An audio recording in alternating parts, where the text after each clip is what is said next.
Amen. So we're in this series, Hotspots. If you're new today, we're hitting hot spots throughout the Bible. And today's Valentine's Day, and I thought, what better day to look at God's love for us and then what love really looks like. So for some of us, this is a familiar passage. It's 1 Corinthians chapter 13. If you've been to a wedding or two, maybe you've heard it quoted. Maybe you feel like you already know what it says. Maybe you feel like you already know what it all means. Maybe you have treated 1 Corinthians 13 as a to-do list. You get up every morning or every year at Valentine's and you look over 1 Corinthians 13 and you see how big this love is and how long this list is, what real love looks like, and then we're tempted to do our best. You know, the first thing we humans do, it seems like we rush to judgment. We rush to judge our own selves. We rush to judge our own love for our family, for our spouse, for our children, for our co-workers, for the people that we go to school with. We judge our love, we assess our love, and then we might rush to a passage like 1 Corinthians 13 and think, well, now, how could I improve upon this? How could I get to this goal? How could I achieve this? And what I'm going to say is that that's all upside down, that's not the purpose of 1 Corinthians 13. 1 Corinthians 13 is really not primarily about the love that a man might have for a woman or a woman might have for a man. Unbelievers have plenty of love for one another in that sense, a romantic love. It's not the love that we would just naturally within our human selves have for our children. Animals preserve and love and care for their children. Humans also, whether in Christ or in Adam, they have a natural love and preservation, a tendency, a disposition that wants to protect and love and keep their children safe.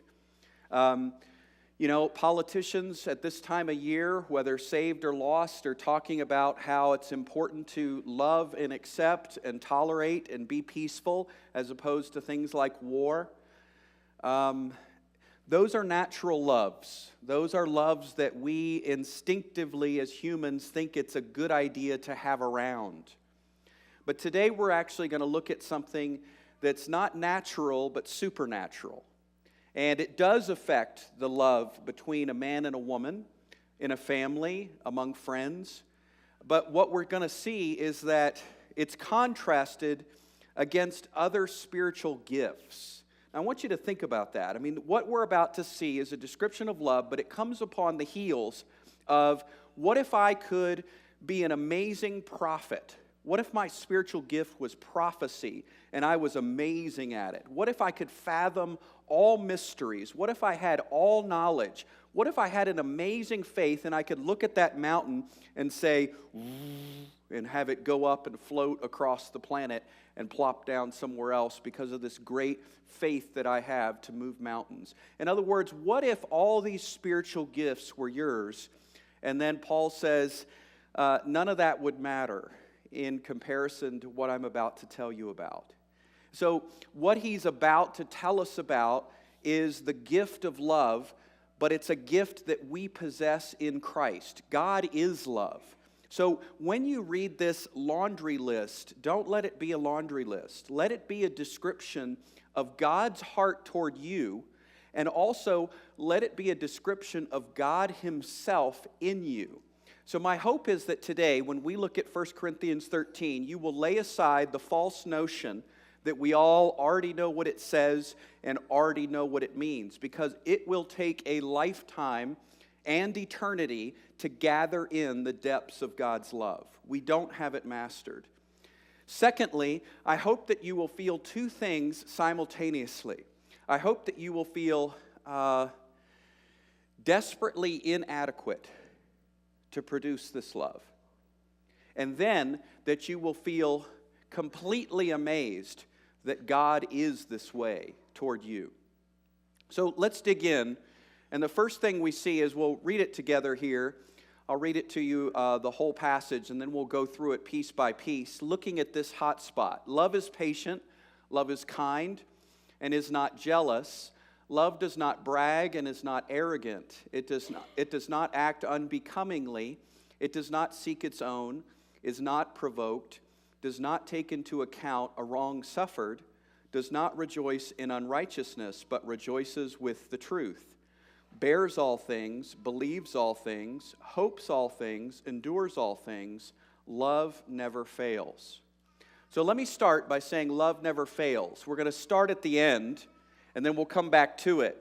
But I want you to see that it would be absurd for you to treat this as a laundry list for how you're going to improve with your love at loving people. Because this love that's described here is not your love. It's not your love made stronger. It's not your love made better. It's not your love becoming more consistent. It is God's love in you. Big difference.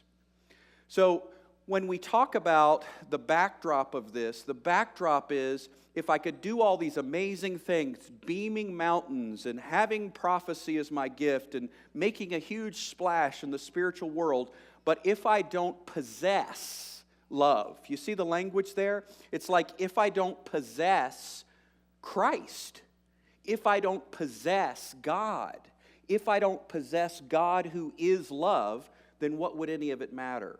So we're actually looking at the character of God here. And so you're certainly, as we go through this, you're certainly welcome to substitute in the word God for love as desired. I mean, God is patient. God is kind. But let's take it a step further. God is patient toward me. God is kind toward me. God is not acting jealous. He does not brag. He does not act unbecomingly toward me. Got a lot of Christians who say, Jesus, Jesus, Jesus, isn't he great? Wasn't he sacrificial? What a great love move on the cross. But now, God is really frustrated with me. He's really angry with me. He's really putting me in spots on planet Earth that make me uncomfortable. He keeps shoving me and doing these things to me to try to teach me a lesson. And then we come back to this and we say, wait a minute, God is kind. God doesn't act unbecomingly. Are you putting a God stamp on stuff that just belongs to planet Earth? All right, so we begin with this idea that love is patient. And what I want us to get to is, can we move away from the question of how am I going to do this? Can you move away from that question right now as we look at this? Can you move away from the question of how am I going to pull this off? And instead look at the fact that you are indwelt by a person who is this way.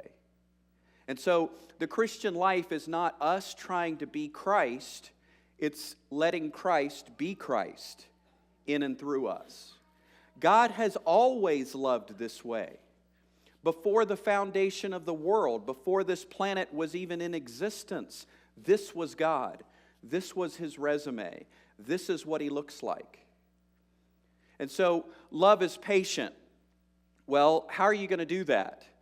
Well, what I love about this is that God has already, you just look at God's interaction with humanity, and that's kind of what the Bible is, right? People say, okay, we're under a new covenant of grace. What's the point of the Old Testament then? Why should we look at it? Why do we have it in our Bibles? If this is a new era, the cross and the resurrection has ushered in a brand new way, a new covenant, a new testament. What use is the Old Testament to us today? Well, basically it shows the patience of God. Basically it shows that even though people were turning their backs on him and putting his name to shame and running away and disobeying and being unfaithful and doing all these things, we see that God is just saying, you know what? I'm here. I'm here. I'm here and I'm present and I'm available and I'm not going to walk away from this people. Even today, his desire is that the people of Israel come to belief in him, even though they've denied him, even though they will not recognize Jesus. Many of them won't recognize Jesus as Messiah. So what I'm saying is, we kind of freak out personally in 2016. We freak out about how we're doing and how we're doing with God. And the Bible Belt in America, I can't speak for other nations, but the Bible Belt in the United States seems to have Christians totally fixated on how much they're reading a book and how much they're sitting in a building and how much they're doing. And the enemy has got us fixated on how much we're doing. And we end up with this conclusion that God is measuring us in the same way that other Christians are measuring us.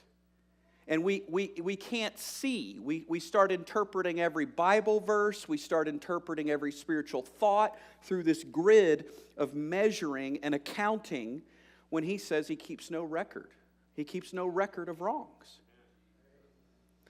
So we see the patience of God demonstrated for thousands of years. And then we're thrown into this timeline. Thousands of years after it all gets started, we are thrown into this timeline to experience our 80 years, our 100 years on this planet before we hit heaven. And we decide that somehow God has been patient. God has been patient for thousands of years. But with me, well, I guess it's different. And you see how the enemy, just think about how the enemy could visit each period of time and convince each group of people that they are the exception, that their sins are too big, their sins are too offensive, their unfaithfulness is just too grand, that, somehow it doesn't fit within the work of the cross, and God is no longer patient. So the enemy could be convincing each one of us. I would dare say he has made his attempt with each one of us to say that this message works for other people, but you don't understand what I've done. As if you were going to shock the God of the universe and that your sins are a big, big deal. Our God is a big, big deal. That's what we're seeing here. Our God is a big, big deal. And his patience is infinite. And we can't do this. I can't do this. It's a joke for me to try to crank out this patience. And so I'm learning two things simultaneously. I'm learning this patience is impossible, and this patience is incredible. I'm learning these two things simultaneously. It is impossible, and it is incredible. Now, this applies to everything we're going to read today. And the point is then, will I be willing to give up on human effort when it comes to this thing called love? Will I deem it impossible, and then will I turn to Christ and say, will you do the incredible in me because I cannot do the impossible? Love is patient.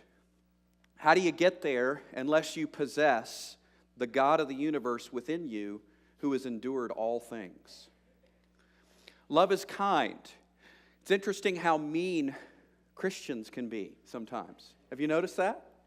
I mean, it's so ironic because we've got all this talk about grace and love and patience, and then all you have to do is get on the internet and you see how mean Christians are sometimes, right? Just go to a YouTube channel of your choice and kind of scroll down to the comments, and some of the rudest stuff sometimes comes from Christians. And you're just flabbergasted at it, but people can hide behind the computer, and they don't have to be sort of accountable. And so what we see is that all manifestations of the flesh come out, right? Come out on the internet, come out when people aren't looking, come out when we can sort of afford to let those things ooze out, and then we think we're going to feel better. But we actually feel worse. Have you ever noticed that? That when you unload on somebody with your anger and your wrath, you think, oh, I'm going to feel way better after this. And then you're like, oh, now I feel bad about feeling bad toward them. And, how am I going to get this relief that I'm seeking? Love is kind. How do we do that? Again, we're looking at the gospel that has set everything up to showcase God's character. Another way to express this is, do you believe, scale of 1 to 10, not in your thoughts, but in your feelings and your true experience, do you believe that God is nice toward you? And I'll tell you what, people think that is a feel-good thought. They think it's a lazy, cheap grace message. But what we're seeing here is that this kindness was purchased. This kindness was bought. This kindness was very expensive. This kindness cost Jesus his life. So in Romans 5 we read that because of Jesus and the cost that was paid, says we now have peace with God. A lot of people think they have unpeace with God. Christians, we have peace, but we feel unpeace. And we survey our emotions, and what I'm afraid of is that this idea that God is kind toward me, that God is always nice toward me, that God is always kind toward me, well, we sort of filter that through, how did my Christian school teachers treat me? How did my parents treat me? How did my pastor treat me growing up? How did my church treat me? How did the Christian community label me? How did they measure me? What did they assess me to be? And we have this sort of filter that we then impose upon God. We don't even realize we're doing it, right? I mean, psychologists will tell you this. Christian psychologists, Christian counselors know very well that there's research done, and basically people who have been abused, people who have been in some really bad parenting situations where their father perhaps was really cruel and abusive toward them, guess what they do? They transfer that right onto God. And that's their view of God. God is not kind. God is abusive. God is a roller coaster. I never know how God's going to feel about me. You ask me how God feels about me, it depends on what day it is and how my performance has been lately. And so whether we go that far to an abusive God or a roller coaster God, whether we go that far or not, I would say that all of us have gone there to some extent. We naturally map human treatment on the God of the universe, and the Father's face gets disfigured. So here we're seeing the Father's face. That's what this passage is. It's not about how to be a better husband today, how to be a better wife today, how to be a better parent today. It's not a how-to. It's just a statement. It's in your face. This is the God that is passionate about us. And this is what he looks like. He's kind. It says he's not jealous. How can a person not be jealous? I would say you've got to have it going on to not be jealous. You have got to have it going on. You have got to look out at the world of people who have all this stuff, and you have to honestly, candidly, transparently within yourself, you have got to come to a place where you say, man, I have got it going on. I have got all I need. I am in the know, and I am full. I'm full and I'm complete. Think about the dinner table. You're at a restaurant. You ever find yourself looking at somebody else's plate? I'll tell you, I'm looking over at my wife's plate a lot in these restaurants. Let me tell you why. Because she orders better than me. Every time. It's gotten to the point where I'm just about to say, what are you getting? And I'm just going to get that blindly. Like, I don't care what it is, I'm getting that because this is getting ridiculous. So I'm there with my pathetic little meal, and I'm looking over at her amazing plate, and I'm hoping that she doesn't eat it all so I can at least get a morsel off of her table. But when you've ordered right, and when the food tastes great, and when the meal is over and you're full, I mean, there's no reason you'd look over at somebody else's meal and crave it or want it. And when Jesus described this gospel, he said, When you eat of me and you drink of me, you'll never hunger and you'll never thirst. You won't be looking at other people's plate. Now, the problem is that I think a lot of us Christians, we don't know what meal we've got. We think we ordered one thing, but something else has already been served. And again, what this passage is saying is, have you fathomed it? I mean, have you looked at it? I mean, this was what was on the menu. This is what was prepared for you. And it's incredible. And so you want to pull off this character. You can't run around saying, I better not be jealous. I better not be jealous. I can't be jealous. Thou shalt not be jealous. People wonder, what's the difference between law in the Old Testament and a behavior verse in the New Testament? I get that question all the time, right? We're under the new, we're not under the old, but the new has plenty of behavior verses. So what's the difference between a behavior verse over here and a thou shalt over here? Well, this creates a sin consciousness. Thou shalt not, thou shalt not. Have you ever tried to not do something? You try really, really hard to not do something, and you just end up doing the very thing that you don't want to do. That's law. But here, it's different because there's a backdrop to it where God has taken care of the root issue. He's taken care of the root problem. And we need to see how the issue has been resolved. We need to see why it is that we don't have to break out in jealousy anymore. And that is because we've got it going on. He's given us everything we need for life and godliness. So when we see that our plate was amazing and our stomach is full, there'll be no reason to look elsewhere. Love does not brag and is not arrogant. Again, what is that? How does this happen? Well, let's talk first about what it does to a person. You ever been around a person that's just bragging and arrogant all the time? It does one of two things for you. It just totally annoys you because you wish they would not be obsessed with all their achievements. Or it makes you feel like dirt, right? I mean, how can I stack up? How can I compare? God's not doing that. I mean, think about the history of God, his track record here. I mean, the creator of all, the Lord of all, he becomes fully God and fully man. He's mocked, he's spit on, he's got a crown of thorns on. He lets somebody break open his side, his blood is gushing out.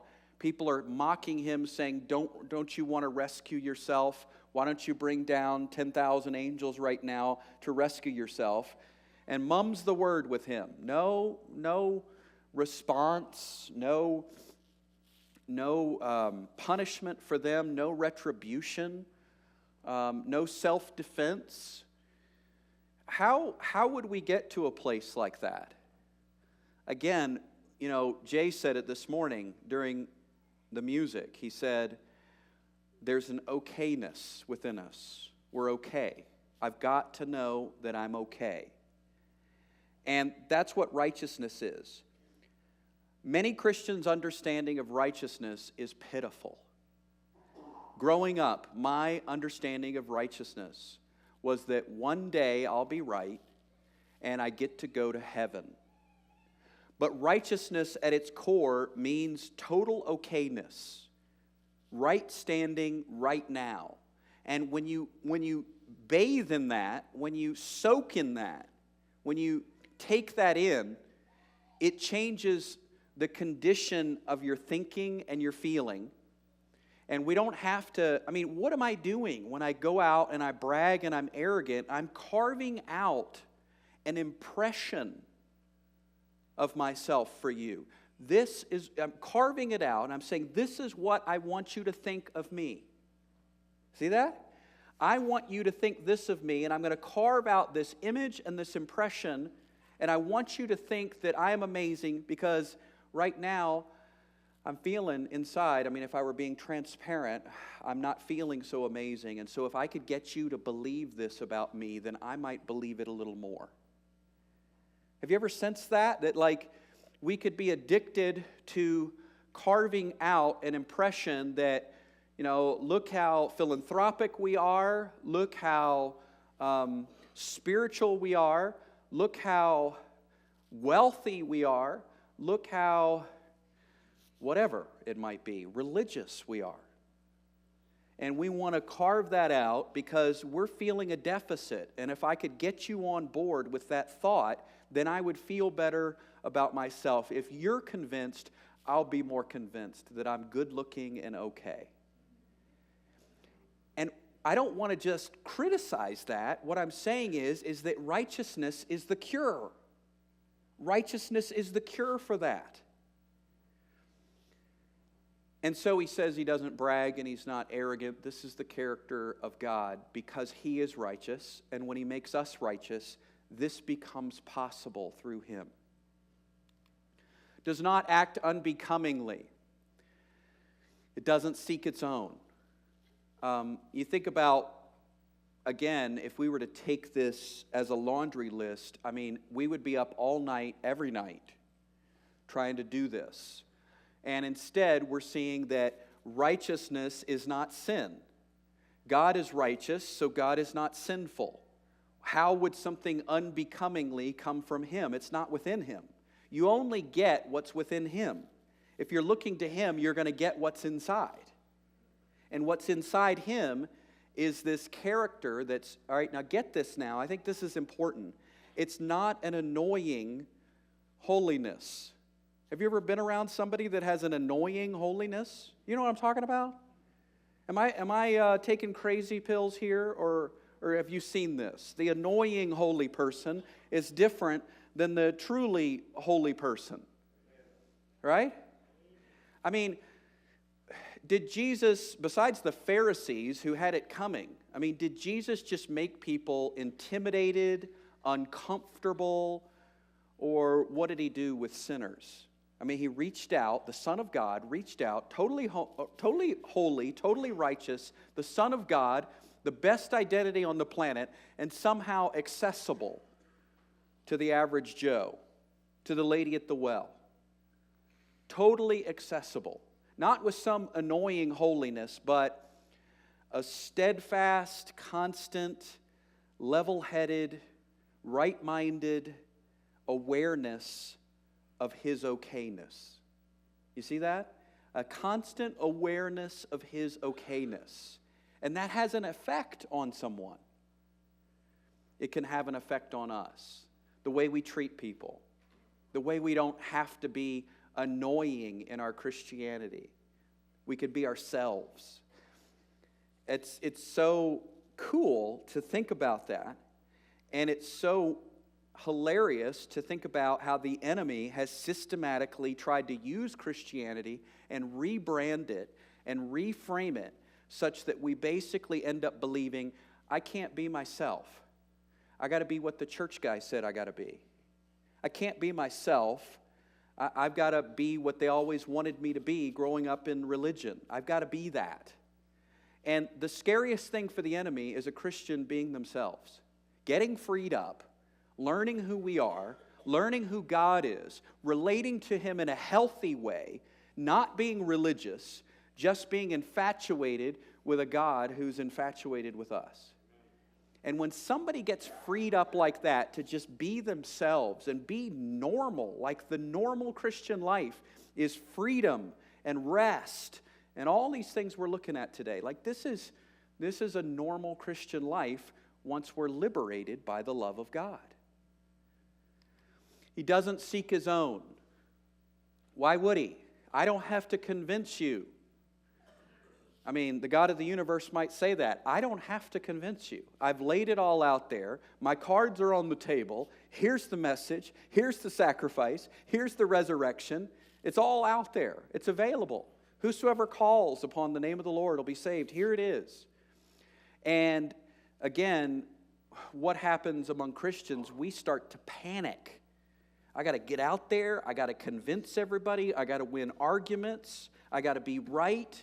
And if I could convince them, then I might feel a little bit better myself.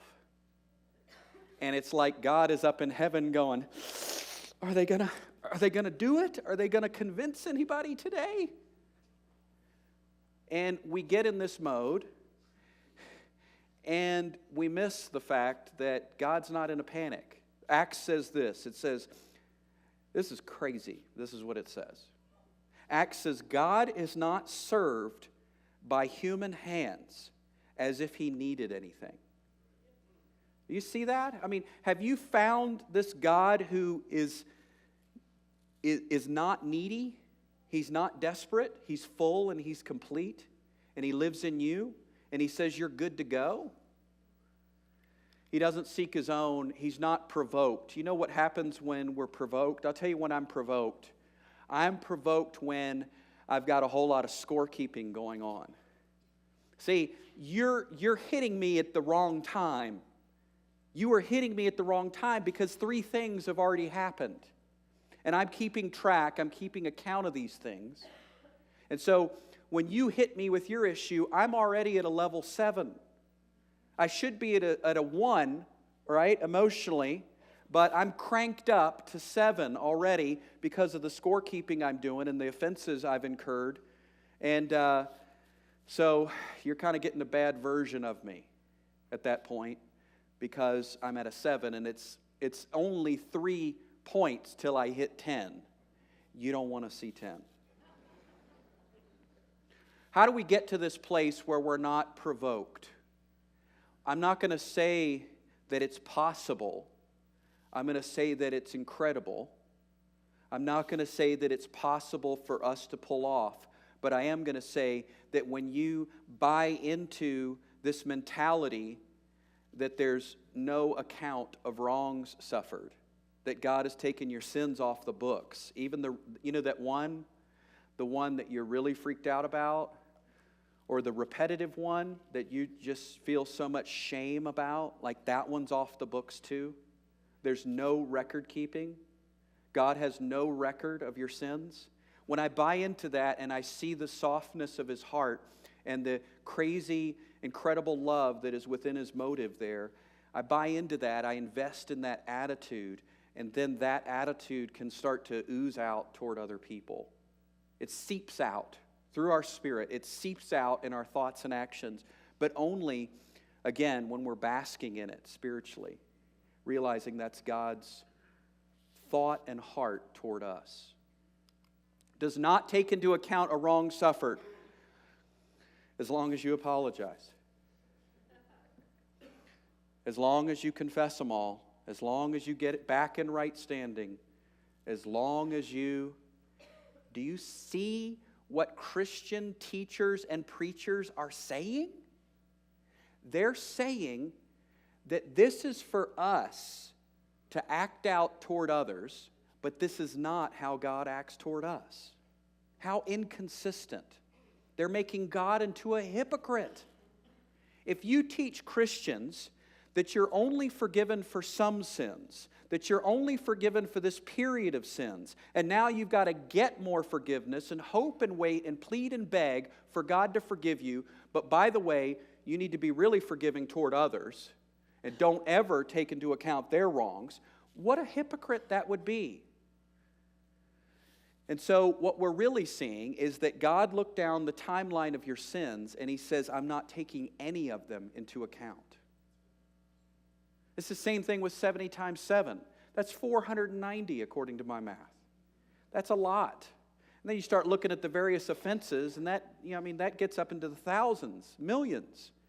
He's telling us to forgive other people like that. Why? Because he did that for us first. Does not rejoice in unrighteousness, but rejoices with the truth. Again, that's God's character. It's who he is. It's what he's like. Love bears all things, believes all things, hopes all things, endures all things. Love isn't always appreciated. Man, I just wish he would appreciate me more. I wish he would think of the small things. I wish she would be, more affectionate toward me. I wish that my kids would rise up and call me blessed. Good luck with that. I wish, and what we end up with is we end up with expectations, right? And expectations don't allow us to bear all things and endure all things and hope all things. Expectations set us up for disappointment and disaster in our relationships. And what God is saying is there is a secret here. Everybody is going to fail you but me. That's what he's saying. Everyone is going to disappoint you but me. And so drop the expectations, drop the scorekeeping, buy into this love that keeps no account, and then we'll know something about this idea of bearing and enduring all things. I want to finish with this. Love is unreachable. You can't get to it. You can't attain it. You can't achieve it.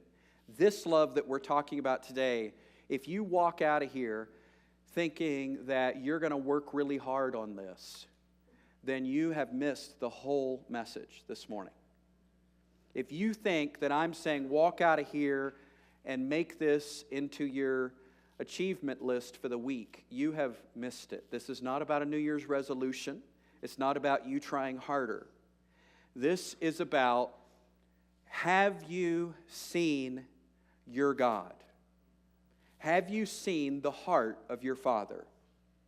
Have you seen this one who is within you? This is his resume. This is his character. This is his life within you. This is what he looks like. This is how he acts toward you. And if we will look him in the face and see who he is and bask in his smile, then maybe, just maybe, we will be the catalyst, we will be the instrument through which he loves other people through us. But it starts with him. The method is him, the process is him, the product is him. It's all about him. Let's pray together. Father, we thank you for this love. We thank you that it's not merely a romantic love. It's not merely a brotherly love or a parent love, that it's an impossible love, an impossible, incredible love. Father, we thank you that you are this love and that you live in us for a reason. We want to see. We want the eyes of our hearts to be able to see how big your love is for us. Show it to us. Announce it to us through the cross and the resurrection, through your presence within us, through your smile toward us. Father, we love you. We thank you for your love for us. In Jesus' name we pray it. Amen. Will you guys stand with us? My God is not dead, he's surely alive, and he's living on the inside, roaring like a lion. My God is not dead, he's surely alive, and he's living on the inside, roaring like a lion. My God is not dead, he's surely alive, and he's living on the inside, roaring like a lion. My God is not dead, he's surely alive, and he's living on the inside, roaring like a lion. Well, today's Valentine's Day, and maybe you woke up thinking, is he going to do something for me? I mean, I sure hope he does something for me. Is she going to remember? Is she going to remember that guys kind of want to be loved too? Are they going to remember? Who's going to love me? And I hope that you've seen that there's a great big answer to that question, that people are going to fail us. We set up our expectations, and people just fall short because they're people. And the answer is not to lessen the score. The answer is to get rid of the scorecard and instead fix our eyes on someone who is not a created being. Someone who is not the creation, but he's the creator. And he is full and complete and has an incredible love for us. It's his love, not our love. It's his love. He is the focus, the method, the process, the product God is love. Have a great day.